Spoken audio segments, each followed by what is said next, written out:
All of our final Alliance Insight cards are here. Make sure you guys smash the crap out of that subscribe button so you guys don't miss out on more awesome content. Yes, we actually got a brain control monster here, which is actually amazing. So this is called Brain Controller, and it is a level 1 dark psychic monster with 100 attack and 200 defense. You already know E-Telly is going to be abusing this. So you can use the first, second, and third effect of this card's name once per turn. So on normal or special, we get to add a brain control from your deck to your hand. Okay, I see you. We're finally getting a searcher for brain control. I can't believe it's taken this long, but okay. If you pay life points, you can target one face-up monster on the field that has a level and declare a level 1 to 8. It becomes the declared level.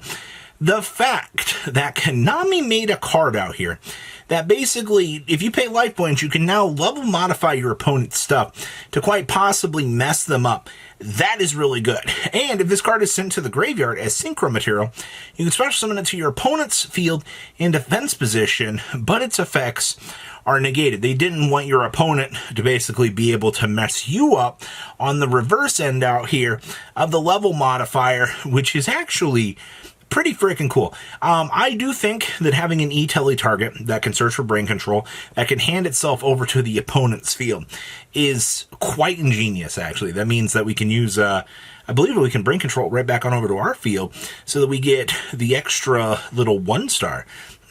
Maybe some possibilities with that. Next up is the Bomber Place. And, I don't have words for this art. There's just a lot going on here with this guy. So Bomber Place, it is a level 6 spellcaster with 1350 and 2400 defense. We don't have amazing stats on this thing, but that's fine.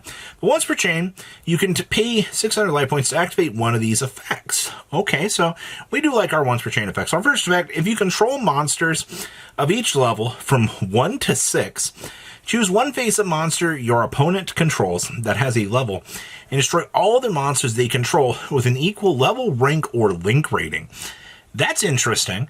The fact that this can actually pop link monsters is actually kind of interesting. Our secondary effect here is we can choose one monster you control that has a level and destroy all opponent's monsters in its column with equal level, rank, and link rating. Now, I don't foresee an immediate deck rushing out here with the speed of light trying to play this because it is a level 6 spellcaster.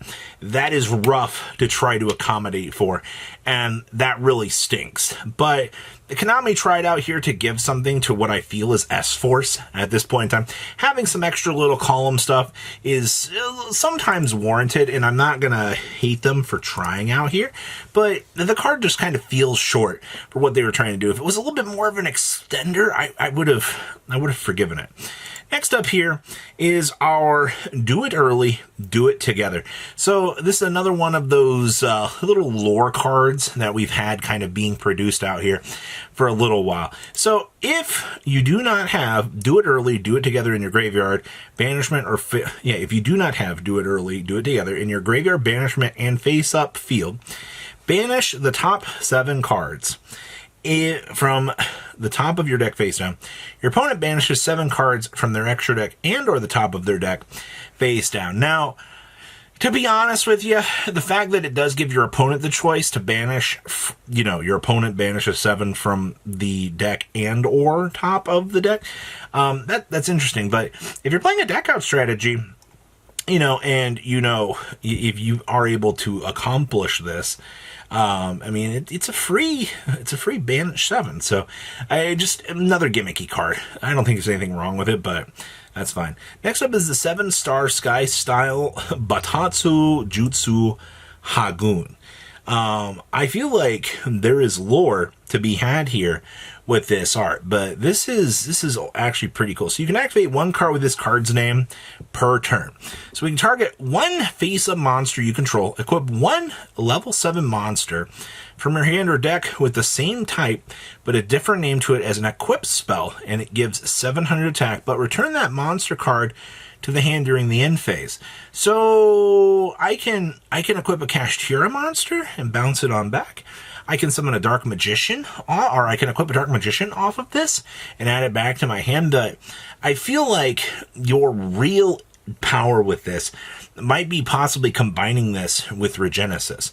When your opponent's level and rank 8 or higher monster is destroyed by battle, while this card is in your graveyard, you can add this to your hand. Now, I did not need to have this extra line attacks added to this, but this is very clearly supposed to be a support card out here for Blue Eyes and Dark Magician. You know, if you're battling against Blue Eyes, it recurs itself back. If you're playing a level 7 deck, congratulations, you know, you can beam out your level 7 monster, get the equip set up, and you can pull it back to your hand. In sealed, this card's probably going to be really good. Also, the fact that, keep in mind that this is a quick play, which is also really important because kind of going on, depending on how the turn goes, like if you got a Regenesis up and running, for example, you can quick play equip, and then, you know, going into the next turn, you'll get that Regenesis bounce back to your hand, depending on kind of the situation you found yourself in. So I think that card's actually pretty good. Now, this is the card that really pleased me because it really feels like with this set, they are really moving the dial here to get alien support coming. I don't know, but we now have a card called Abduction, which is hilarious. So you can only activate one card with this card's name per turn. So we can target one face-up monster your opponent controls, banish one monster from your deck or extra deck with the same original type, attribute, and level ranking and link rating. And if you do, take control of it. But if you banish a monster with the same original name, negate that taken monster's effects. Konami just straight said, hey, you know what? We're going to go ahead. We're going to make a trap card here that literally allows you to abduct your opponent's monster, which is freaking hilarious to me, actually. I love when we get things like this. This actually kind of, you know, proves a little bit more that I think aliens, they might be on the horizon. You know, we just got a brain control monster in this set here, the brain controller. All right, that literally looks like a literal human brain in this, and you just made a card called Abduction. So I think we're inching ever so closer to the Holy Grail out here. In terms of everything here, this is it. Alliance Insight is done. We can all take a breather. We can relax now. You now have a full idea of what this set is going to bring to the table later on in the year for us.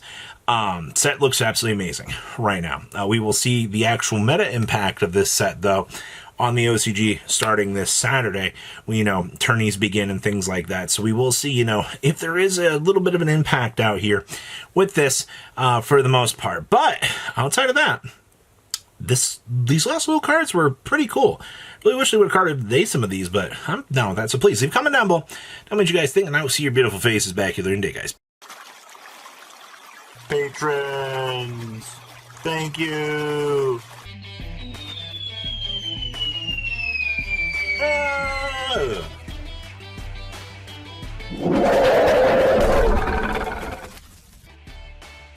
Thank you so much for watching. Check out these other videos.